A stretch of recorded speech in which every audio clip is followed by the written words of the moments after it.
오늘부터 우리는 여호수아 말씀을 이제 한 1년 정도 함께 나누게 될 텐데 왜 여호수아 말씀을 이 시점에서 함께 나누려고 하는지 그 이유부터 먼저 간단하게 여러분들에게 말씀드리려고 합니다.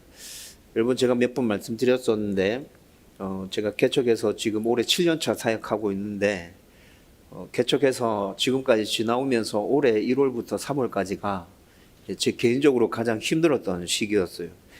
그 이유에 대해서 말씀드렸었죠. 두 동에 이사 왔는데, 기대와 희망을 품고 이사 왔는데 변하지 않는 1년 넘게 이 허허벌판을 계속 바라보고 있는 그 상황에서 잘 견디고 버티고 하나님의 평안을 누리면서 1년을 지났는데, 갑자기 1월부터, 아니 1월부터가 아니죠. 1월 달에는 괜찮았어요. 1월 달, 2월 달에는 괜찮았는데 1월, 2월이 지나가는 중에 등록과 관련한 성도가 한 명도 교회 방문하지 않았어요. 올해 1, 2월 달이 그랬습니다. 3월 달까지 그랬죠. 지금까지 개척해서 교회를 세워오는 중에 등록하지는 않았지만 그래도 조금씩 늘 교회를 방문하는 성도들은 있었는데, 올해 1월부터 3월까지 정말 단 한 명의 성도도 등록과 관련한 방문을 하지 않았죠. 그것이 저에게 굉장히 불안함과 초조함으로 다가왔습니다. 그리고 또 1월부터 3월까지 전 세계적으로 경제적으로 불안하면서 재정적으로도 큰 위기 가운데 있었어요. 미리 말씀드리면 4월부터 괜찮아졌습니다. 4월부터 괜찮아졌기 때문에 여러분들 걱정 안 하셔도 되고, 거의 재정적인 상황도 지금 정상적으로 돌아가 있거든요. 여러분들 경상회계 보시면서 아마 느끼신 분도 계실 텐데, 더 이상 지금 상황이 어렵고 힘들고 그런 건 아닙니다. 걱정 안 하셔도 됩니다. 그리고 4월 첫째 주가 지나고 4월 둘째 주에 저희 교회에 등록하지는 않았지만 등록과 관련해서 첫 방문자가 있었습니다. 그리고 난 다음에 4월 셋째 주에 우리 이정현 성도, 김소영 성도 가정이 방문했고, 그리고 5월 첫째 주에 그 가정이 등록했죠. 그리고 난 다음에도 또 다른 한 가정이 등록과 관련한 방문이 있었고, 물론 그 두 가정은 아직 등록하지 않은 상황 가운데 있죠. 그런데 4월 달부터 등록과 관련된 이런 방문들이 또 이어지면서 제 마음 가운데 하나님 주시는 평안함이 또 생겼어요.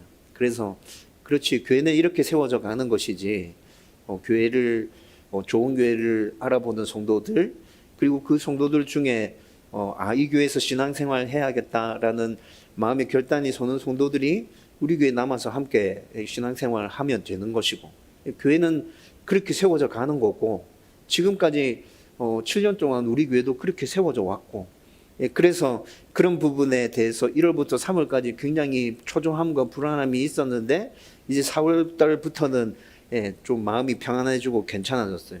그런데 여러분, 제 마음속 깊은 곳에 이 불안과 이 초조에 대한 근원적인 뿌리는 계속 남아 있습니다. 여러분, 이거 사라지려고 하면 어떻게 되면 될까요? 사라지려고 하면 이 빈자리들 다 채워지면 됩니다. 이 빈자리 다 채워지면 제가 마음속 깊은 곳에 남아있는 그 불안과 초조함의 그 근원들의 뿌리까지 다 사라지고, 그거 사라지고 나면 또 새로운 근심과 걱정거리들이 또 생기겠죠. 그런데 지금 제가 안고 있는 이 불안과 초조함은 이 빈자리들이 채워지면 해결될 것이란 말이에요. 그리고 이 빈자들이 채워지려고 하면 두동 지역의 아파트 서고 빨리 사람들이 여기서 살아가고, 그리고 그들 중에 좋은 교회를 찾는 사람들이 우리 교회에 들어와서 함께 신앙생활하는 그날이 되면 제가 지금 말씀드리는 이 불안과 초조함은 이제 사라지고 완전히 사라지고 없어지겠죠. 물론 다른 문제들과 다른 근심과 걱정거리들은 또 생겨져 있을 거예요. 여러분, 이것뿐만이 아니라 또 우리는 4월 마지막 주에 일꾼을 세우는 투표를 했잖아요. 그것과 관련해서 여러 가지 책들을 읽으면서 제가 그동안 하나님이 주인이신 건강한 교회를 세우고 싶다 여러분들한테 줄기차게 말씀드렸는데, 그 하나님이 주인이신 건강한 교회에 대해서 계속 생각하고 있었던 것들이 책을 읽는 과정 가운데서 점점 더 분명하고 뚜렷하게 우리 교회의 모습이 이렇게 드러나면 좋겠다. 우리 교회가 이 지역을 이렇게 감당할 수 있었으면 좋겠다. 이렇게 품어내야겠다. 라는 생각들이 더 구체적으로 머릿속에 그려지기 시작했어요. 예를 든다면 저는 교회는 반드시 지역을 감당하는 지역교회가 되어야 된다라는 확신을 가지고 있습니다. 여러분, 우리가 두동의 교회를 지금 시작하고 있잖아요. 이전에 와서 여기서 지금 교회를 건강하게 세워가려고 몸부림치고 있는 것이죠. 그러면 우리는 두동 지역을 감당하는 지역교회가 되어야 돼요. 교회는 두동에 있는데 두동 지역에 아무런 영향력을 행사하지 못하는 교회라면 저는 그 교회는 하나님이 주인이신 교회가 아니라 생각합니다. 하나님이 주인이신 교회는 그 교회가 있는 그 지역에 분명히 빛과 소금의 역할을 감당하게 될 거예요. 조금 더 범위를 넓혀보면 어떻게 되죠? 용원, 신앙, 지사, 남문. 여기 다 우리 교회에서 차로 10분 거리잖아요. 그러니까 이 지역 정도는 우리가 정말 하나님이 주인이신 교회로 건강하게 서서 이 지역을 감당해야겠다. 품어내야겠다. 긍휼 사역으로 여기에 있는 사람들한테 하나님의 사랑이 어떤 것인지 좀 나눠주고 알려주어야겠다. 줄기차게 복음을 들고 나가서 예수님 믿는 것이 복이고 예수님 믿는 것이 우리 모든 삶의 전환에 일어날 수 있는 일임을 계속 선포해 줘야겠다. 여러분, 이런 생각들이 겹치면서 1월부터 3월까지 있었던 그 어려운 마음들, 그리고 직분과 관련해서 책을 읽으면서 교회에 대해서 좀 더 구체적으로 생겨나는 이런 마음들이 합쳐지면서 지금 우리 교회의 성도들과 함께 나누고 싶은 말씀은 여호수아 말씀이다 라는 생각이 5월달부터 계속 들었어요. 5월달부터 여호수아 말씀을 함께 나누면서 앞으로 이곳에 들어오게 될 사람들을 우리가 영적으로 어떻게 섬겨줘야 될지, 그리고 또 하나님 주인이신 교회에 대한 구체적인 그림이 머릿속에서 계속 그려지고 있는데 그 교회를 어떻게 세워서 이 땅 가운데 영적인 영향력, 선한 영향력을 계속해서 흘려보낼지 우리 성도들과 여호수아 말씀을 함께 나누면서 그 은혜들을 미리 예비하고 준비하면 좋겠다라는 생각들이 계속 들었거든요. 그런데 그런 와중에 5월 마지막 주에 8월 말부터 공사가 시작된다는 소식이 들려왔죠. 그게 5월 마지막 주였어요. 5월 마지막 주에 이제 본격적으로 부영아파트 공사를 시작한답니다. 1862세대가 공사를 시작해서 한 2년 정도의 시간이 걸릴 거고, 그러면 2년 지나고 난 다음에 이 교회 맞은편 땅에 아파트가 서 있겠죠. 어제 들었는데, 아니 그저께 금요일날 들었는데 저는 22층이라고 알고 있었는데 33층이래요. 여기 앞에 서는 아파트가 33층이고 24평, 34평 이렇게 아파트 공사가 이제 시작된답니다. 그런데 그 공사가 시작한다는 그 소식을 딱 들으면서 이제 진짜 본격적으로 우리가 뭔가 액션을 취해야 될 때가 왔구나라는 생각이 들면서 그 액션을 취하는 첫 단계로 여호수아 말씀을 함께 나누면서 우리 가운데 은혜를 쌓아야겠다. 그리고 영적 정복을 위한 준비를 해가야겠다. 그리고 공사가 끝나고 난 다음에 두동의 주민들이 입주하기 시작한다면 우리가 영적으로 그들에게 선한 영향력을 지속적으로 흘려보내야겠다. 여러분, 그런 마음이 생겼어요. 그래서 지금 이때 우리 성도들과 함께 진짜 여호수아 말씀을 이제 나누어야겠구나라는 생각이 들어서 오늘부터 그 첫 출발을 하려고 하는 것입니다. 여러분, 제가 바라고 소망하는 것은 1년 정도 이 말씀 함께 나누고 갈 겁니다. 여러분, 저와 여러분들 가운데 하나님께서 여호수아에게 부어주셨던 그 은혜와 담대함이 우리 가운데 넘쳐나기를 주님의 이름으로 축원드립니다. 여호수아가 오늘 말씀에서 살펴볼 텐데 여호수아가 가나안 땅을 바라보면서 불안함이 있었어요. 초조함이 있었어요. 그런데 오늘 말씀 가운데서 하나님께서 그를 위로해 주고 굳게 세우잖아요. 그래서 그 마음이, 불안과 초조함이 강함과 담대함으로 바뀌어준단 말이에요. 그리고 가나안 땅으로 들어간단 말이에요.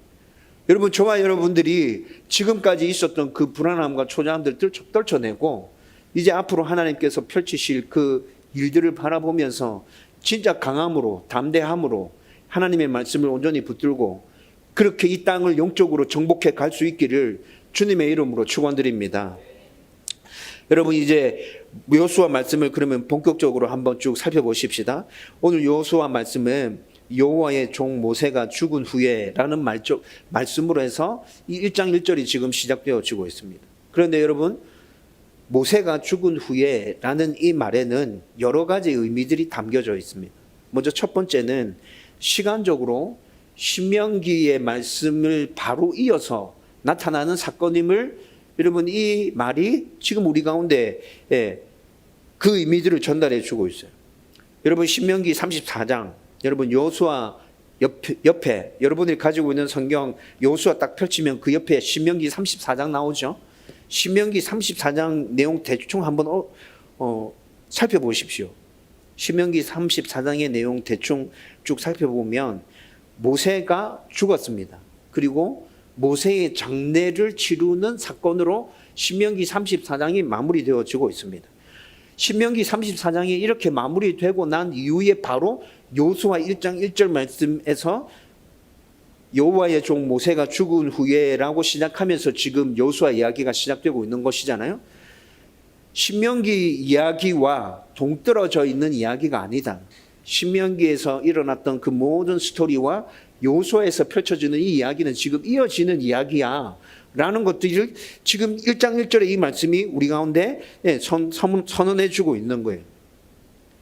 여러분, 하나님은 이스라엘 백성들을 가나안 땅으로 옮겨 놓기 위해서 출애굽 여정을 시작하셨습니다. 그렇죠?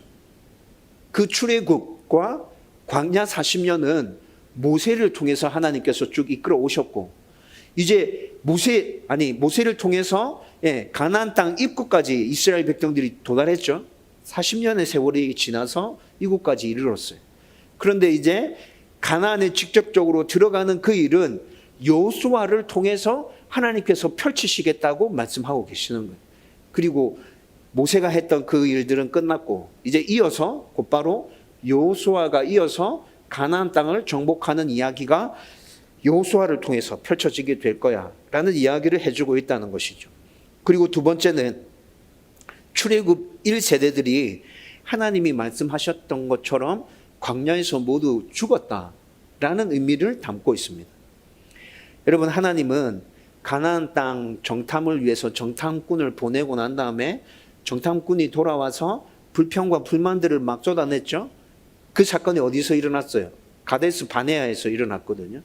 가데스 바네아에서 이 사건이 일어나고 난 다음에 하나님께서 뭐라 말씀하십니까? 여호수아와 갈렙이 외에 모든 출애굽 1세대들은 광야에서 다 죽을 거다. 그리고 출애굽한 2세대들이 가나안 땅 밟고 들어가게 될 거야 라고 하나님께서는 분명하게 선언해 주셨죠. 여러분, 그래서 출애굽했던 1세대들은 지금 광야 40년 동안 다 죽었어요. 여호수아와 갈렙 말고는 다 죽었습니다. 그런데 그 1세대 중에 유일하게 살아남아 있는 사람 한 사람이 있습니다. 누굽니까? 모세가 지금 살아남아 있어요. 여러분, 모세와 함께 이스라엘 백성들을 이끌었던 아론도 광야에서 죽었죠. 미리암도 광야에서 죽었습니다. 근데 모세만 남아 있어요.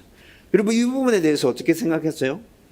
어떤 성도들이 이렇게 생각할 거예요. 아론과 미리암은 그래도 이스라엘 백성들이 우상 숭배할 때 동조하기도 했고 그 앞잡이 노릇을 하기도 했고 그랬으니까 광야에서 죽는 거 당연하다는 생각이 드는데 모세까지도 광야에서 죽어야 된다고요?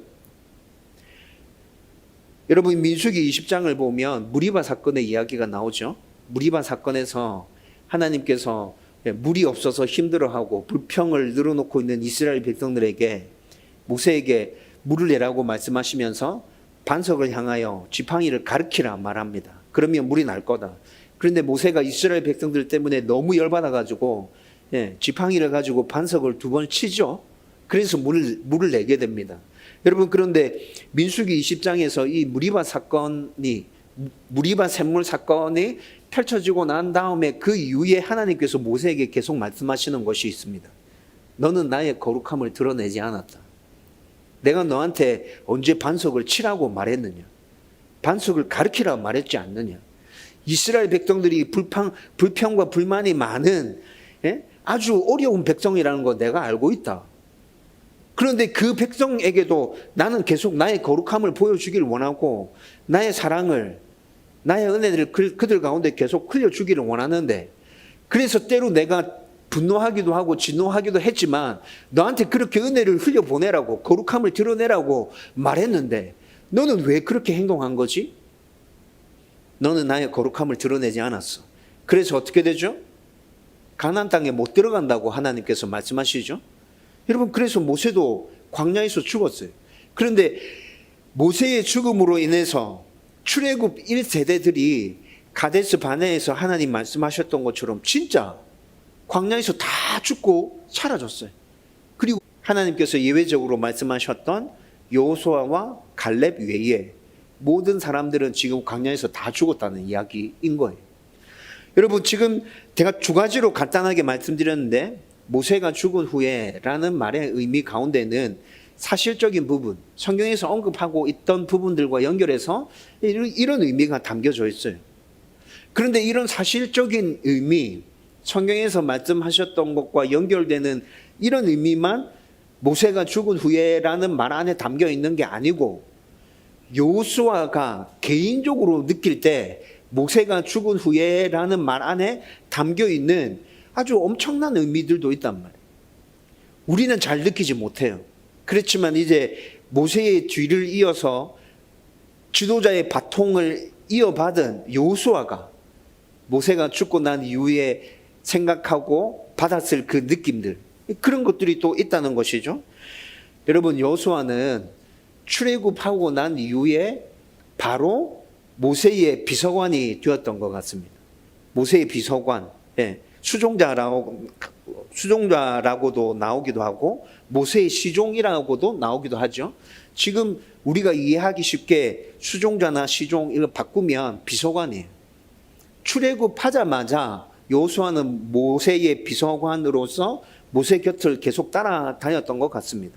출애굽 33장 말씀을 읽어보면 그것을 확인할 수 있어요. 그리고 비서관으로 그렇게 활동하다가 어느 순간부터는 비서관이 아니라 모세의 뒤를 이어야 될 후계자로 지목되어져서 후계자로서의 훈련을 감당하고 있는 모습이 나타납니다. 그게 민수기 27장의 말씀부터 나타나기 시작하거든요. 그러니까 지금 여호수아는 굉장히 오랜 시간 동안 모세의 뒤를 이어야 될 지도자로서 훈련받았고 그 오랜 세월 동안 모세가 하는 모습을 지켜보면서 지금 여기까지 왔다는 거예요. 그리고 진짜 이제 바통을 넘겨받아야 될 상황이 딱 된 거죠. 여러분, 그런데 이런 상황인데 여호수아에게 모세가 죽었다는 이 사실이 불안과 초조함으로 이렇게 확 다가오는 것들이 있었어요.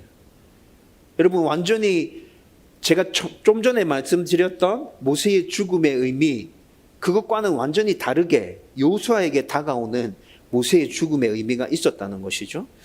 여러분, 먼저 이것을 살펴보기 전에 신명기 34장 10절에서 12절 말씀 보면 모세가 어떤 인물이었는지에 대해서 간단하게 설명해 주고 있습니다. 모세가 죽고 모세의 장례식이 다 끝난 상황이에요. 그리고 난 다음에 지금 모세가 어떤 인물이었는지에 대해서 간략하게 설명해 주고 있죠.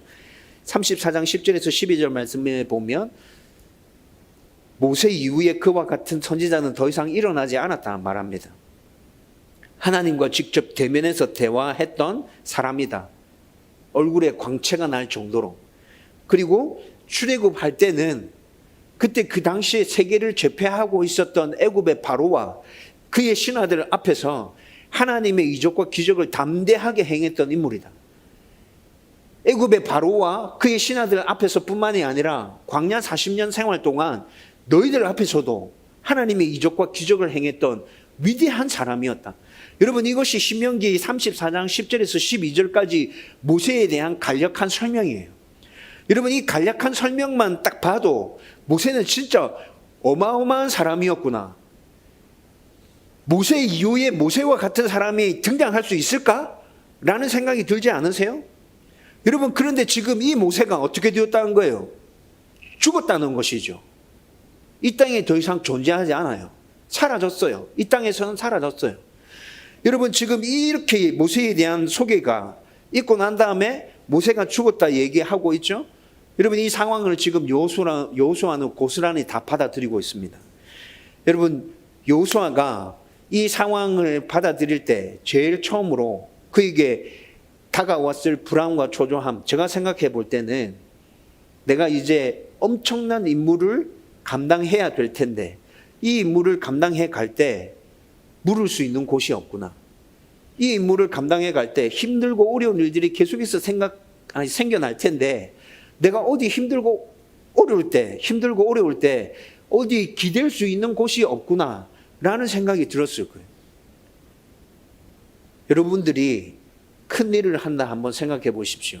그런데 그 엄청난 큰 일을 해갈 때 누구에게 조언을 구하거나 나에게 멘토의 역할을 해줄 사람이 없고 내가 힘들고 어려울 때 기댈 수 있는 사람이 없다라는 생각을 하면 여러분 진짜 그 힘들고 어려운 일 앞에서 우리는 앞이 캄캄해지고 진짜 두 다리가 후들후들거리고 낙심하고 좌절하는 상황에 처하게 된다는 것이죠.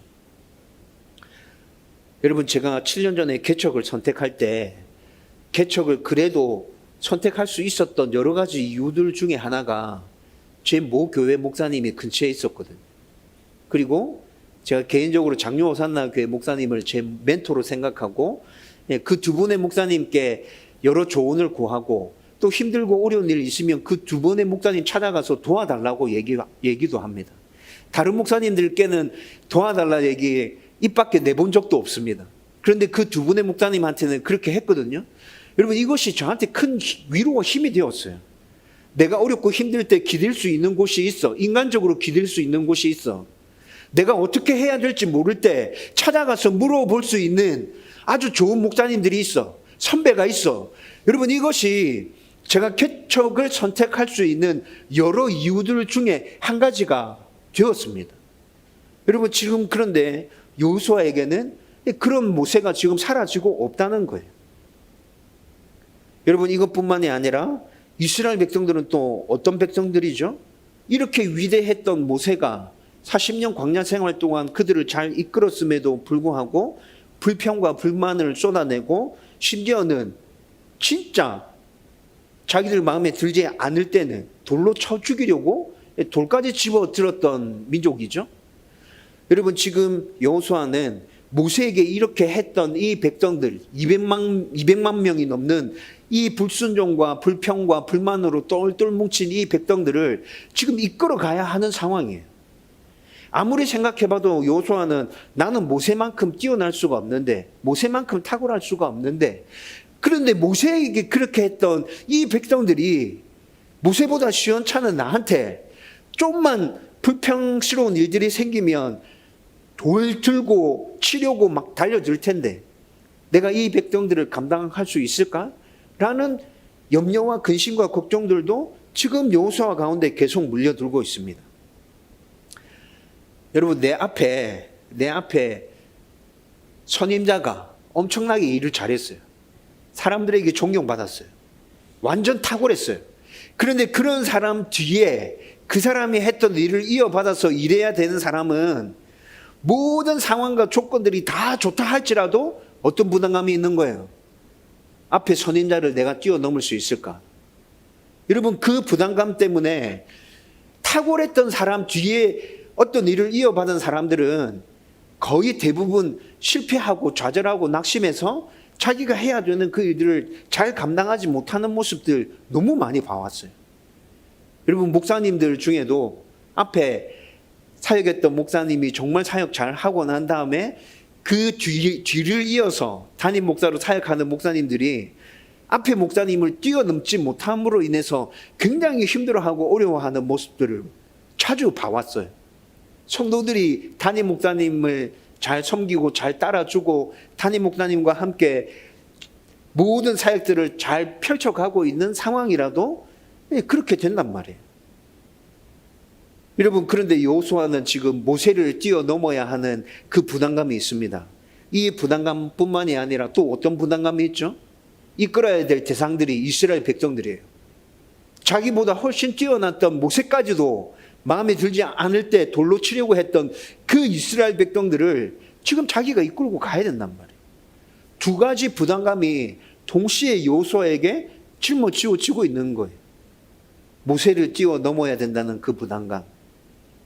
모세를 치려고 했던 이스라엘 백성들, 이들을 내가 데리고 지금 가나안 땅에 들어가야 된다는 그 부담감, 두 가지가 겹쳐서 그의 어깨를 쥐누르고 있는 상황이죠. 여러분, 이것뿐만이 아니라 하나 더 말씀드리면, 여러분 지금 이스라엘 백성들을 여호수아가 가나안 땅에 이끌고 들어가기만 하면 되는 겁니까? 가나안 땅에는 이미 거민들이 살고 있습니다. 하나님께서 전쟁 중에 함께 하신다 계속 말씀하시지만, 여러분 전쟁이라는 것은 늘 목숨을 걸고 싸워야 되는 치열한 피비린내 나는 싸움이잖아요. 그렇죠? 여러분, 그런데 이렇게 말 안 듣는 이스라엘 백성들을 이끌고 지금 가나안 땅에 들어가서 가나안에 살고 있는 그 거인 족속들과 붙어서 싸워야 된단 말이에요. 여러분, 이런 상황들을 한번 다 종합적으로 해서 여러분들 스스로 한번 생각해 보십시오. 여호수아의 심정이 지금 어땠을 것 같습니까?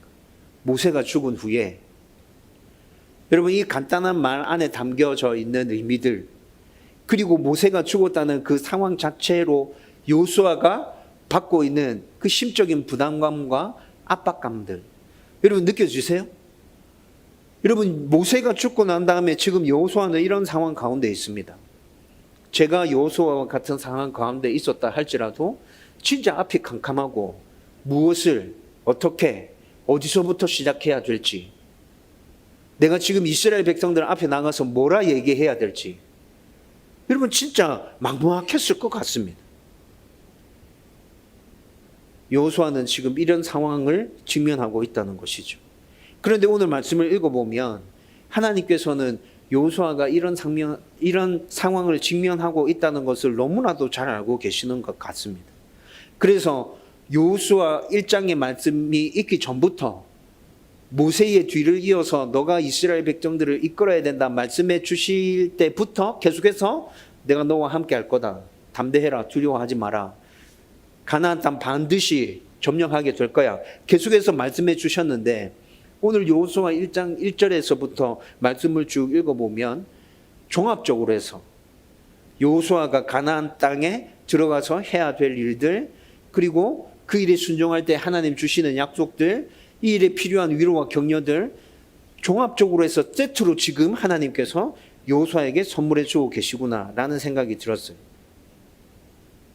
여호수아의 이런 상황을 잘 알고 있는 하나님이 그래서 첫 번째로 무엇부터 해야 될지 말씀해 주십니다. 우선 2절 말씀에 보면 해야 할 일을 명령하시죠. 그냥 이거 하면 돼, 이게 아니고 이거 하라고 딱 부러지게 얘기하십니다. 어떤 일을 하라 말씀하십니까? 이스라엘 백성들을 이끌고 가나안 땅으로 들어가. 이제 움직여야 될 때야. 일어나.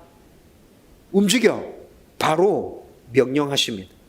이 말씀으로 인해서 이제 여호수아가 지금 당장 내가 해야 될 일이 무엇인지 굉장히 분명하고 클리어해졌죠. 고민하지 않아도 돼요. 해야 될 일과 관련해서 여호수아는 더 이상 고민하지 않아도 됩니다. 그냥 하나님 명령하신 가나안 땅으로 들어가는 일, 이거 하면 돼요. 그런데 문제가 있죠. 하나님께서 명령하신 그 일을 하면 되는데 지금 이끌고 들어가야 될 대상들이 이스라엘 백성들이잖아요. 불평, 불만이 가득하고 모세까지도 죽이려고 했고 불순종으로 똘똘 뭉쳐져 있는 이 백성들을 이끌고 지금 가나안 땅으로 들어가야 하는데, 그냥 이들을 이끌고 가나안 땅으로 쑥 들어간다는 건 어떻게 보면 좀 무모하다는 생각이 들기도 합니다. 그래서 여호수아에게 또 필요한 것이 있을 것 같아요. 네가 만약에 내가 명령한 대로 순종해서 이스라엘 백성들을 이끌고 가나안 땅에 들어간다면 내가 너와 이렇게 함께 해줄 거야. 너가 가나안 땅에 들어갔을 때 내가 이렇게 할 거야 라는 약속까지 주어진다면 여러분 여호수아가 진짜 힘을 낼 수 있겠죠. 말 안 듣는 백성이지만 하나님께서 이렇게 해주신단다, 분명히 약속해 주셨다. 그러면 일어나서 순종해 볼 수 있는 마음이 생기는 거잖아요. 여러분, 하나님께서 분명하게 얘기해 주십니다. 첫 번째, 하나님께서 모세에게 주시는 약속은 뭐예요? 너의 발바닥으로 밟는 곳은 모두 내가 너에게 주었노니, 3절에서 이렇게 얘기하고 있죠. 순종해서 가나안 땅 들어가면 내가 그 땅을 너희들에게 줄 것이다. 줄 것이다가 아니라 3절 말씀에서 지금 뭐라 얘기하고 있죠? 주었노니, 주었노니 순종해서 들어가. 그 땅 이미 내가 너희들한테 줬어. 게임 끝났어. 그냥 니는 그냥 순종해서 들어가기만 하면 돼. 하나님께서 지금 그 땅을 주었다고 약속해 주고 있습니다. 약속이라는 표현도 좀 이상하죠. 이미 주었다고 선포하고 있는데, 여러분 이처럼 분명하고 정확하고 명확하게 하나님께서 여호수아에게 당신의 약속을 확인시켜 주고 있는 거예요. 그런데 이 약속은 지금 이 순간에 여호수아에게 바로 선포되어진 것이 아닙니다. 이 약속은 오래전부터 모세에게 계속 주어졌던 하나님의 약속이었습니다. 출애굽기 3장에 보면 이 약속이 나타납니다. 모세를 처음 부르실 때부터 하나님께서 모세에게 주셨던 약속이에요. 출애굽기 6장에도 나타나고요. 23장에 가면 또 나타나고요. 출애굽기 34장에 가보면 또 나타납니다. 모세에게만 이 약속을 주신 것이 아니라 모세를 통해서 여호수아에게 하나님께서 이 약속을 듣게 하실 때도 있었습니다. 신명기 31장이 그렇습니다. 신명기 31장 7절 말씀 보면 모세가 여호수아에게 말해줍니다. 하나님께서 가나안 땅을 반드시 우리에게 주신다. 약속하셨다. 계속 반복적으로 약속하셨다. 가나안 땅 우리 거야. 모세가 지금 여호수아에게 얘기해 주죠. 그리고 이뿐만이 아니라 신명기 31장 23절에 가보면 하나님께서 직접 여호수아에게도 말씀해 주십니다. 가나안 땅 내가 너희에게 줄 거야. 이스라엘 백성들에게 가나안 땅 준다. 여러분 이렇게 반복적으로 이 약속들을 계속 확인해 왔죠. 그리고 난 다음에 오늘 여호수아 1장의 말씀에서 하나님께서 지금까지 가나안 땅 주겠다고 약속한 그 약속 이제 이 순간에 내가 실현시킨다. 그러니까 너 들어가. 하나님께서 이렇게 말씀하고 계시는 거예요. 1장 4절 말씀에 나타나는 것은 하나님께서 주시는 가나안 땅의 분명한 경계들입니다. 여러분 하나님께서 여호수아에게 이렇게까지 말씀하시고 가나안 땅의 분명한 경계까지도 이렇게 딱 말씀하셨어요. 여러분 여호수아에게 지금 이 말씀은 어떻게 들려올까요? 아 진짜 들어가면 하나님께서 가나안 땅 진짜 우리 가운데 주시는구나. 여러분 이렇게 확신으로 들려오지 않았을까요? 경계까지도 분명하게 딱 정해서 말씀해 주시니까. 여러분 이렇게 순종할 때 그 땅 반드시 너희들이 차지한다. 내가 이미 주었다. 들어가라. 말씀해 주시죠. 두 번째 하나님께서 주시는 말씀은 또 뭡니까? 약속은 뭐죠? 모세와 함께 했듯이 내가 너와 함께 할 거예요. 여러분 지금 이 말씀도 여호수아에게 주고 계십니다. 여러분 이 말씀 역시 하나님께서 계속해서 말씀해 주셨던 것입니다. 신명기 31장 8절에 보면 모세를 통해서 여호수아가 이 말씀을 듣게 하십니다. 모세가 말씀하죠. 모세가 여호수아에게 말합니다. 하나님께서 나와 지금까지 함께 계셨다. 그런데 너가 나의 뒤를 이어서 이스라엘 백성들을 이끌 때 그 하나님께서 너와도 함께 하신다. 31장 23절 말씀에 보면 하나님께서 여호수아에게 직접 찾아와 주셔서 말씀하십니다. 모세와 함께 있었던 것처럼 내가 너와 함께 있을 것이다. 두려워하거나 놀라지 마라. 담대해라. 여러분 이렇게 얘기해 주시죠. 여러분 이 두 가지 약속을 말씀해 주시면서 이제 들어가라. 꼭 계속해서 말씀하고 계시는 거예요. 이제 진짜 여호수아는 하나님께서 약속해 주신 이 약속 말씀 붙들고 하나님께서 명령하신 대로 가나안 땅에 들어가면 되는 것이죠. 그런데 추가적으로 하나님께서는 여호수아에게 또 한 가지를 더해 주십니다. 모세가 죽고 난 이후에 여호수아가 불안과 초조함 가운데서 낙심하고 좌절해 있었거든요. 그래서 하나님께서 그 이후에 추가적으로 또 뭘 말씀해 주시죠? 6절, 7절, 9절 말씀에 보면 세 번에 걸쳐서 점층법의 형식으로 두려워하지 말고 강해라, 담대해라.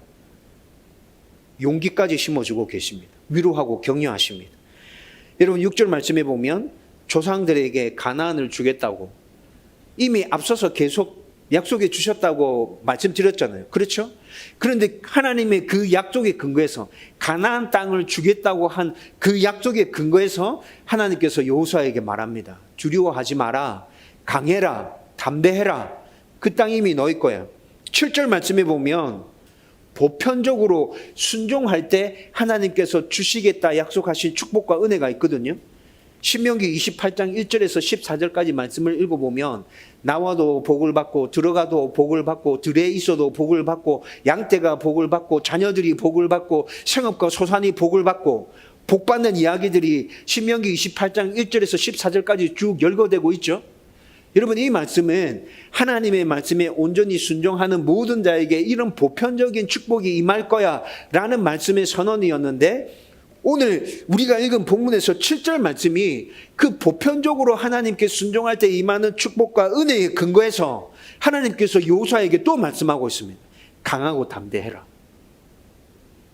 네가 나의 말씀에 내가 말한 거에 순종할 때 모든 사람에게 임한다 약속한 그 축복과 은혜가 임할 거야. 그러니까 너 두려워하지 마. 여러분, 그리고 7절 말씀을 잘 들여다보고 있으면 오직이라는 부사를 첨가해서 말합니다. 7절 말씀 처음에 어떻게 시작합니까? 오직 강하고, 그 다음에 극히 담대하여. 6절 말씀에서는 그냥 강하고 담대해라 이렇게 얘기했는데 7절 말씀에서는 지금 강조하는 부사까지 써서 얘기하고 있죠. 두려워하지 마, 놀라지 마. 거듭해서 말씀해 주고 있어요. 9절 말씀에 가보면 하나님께서 지금 여호수아 1장 1절에서부터 9절까지 여호수아에게 용기를 북돋아 주며 또 하나님의 명령에 순종할 것에 대해서 말씀하시고 또 하나님께서 그에게 주는 약속까지 말씀해 주신 이 모든 것들을 종합해서 9절에 압축적으로 말합니다. 내가 명령한 것이 아니냐.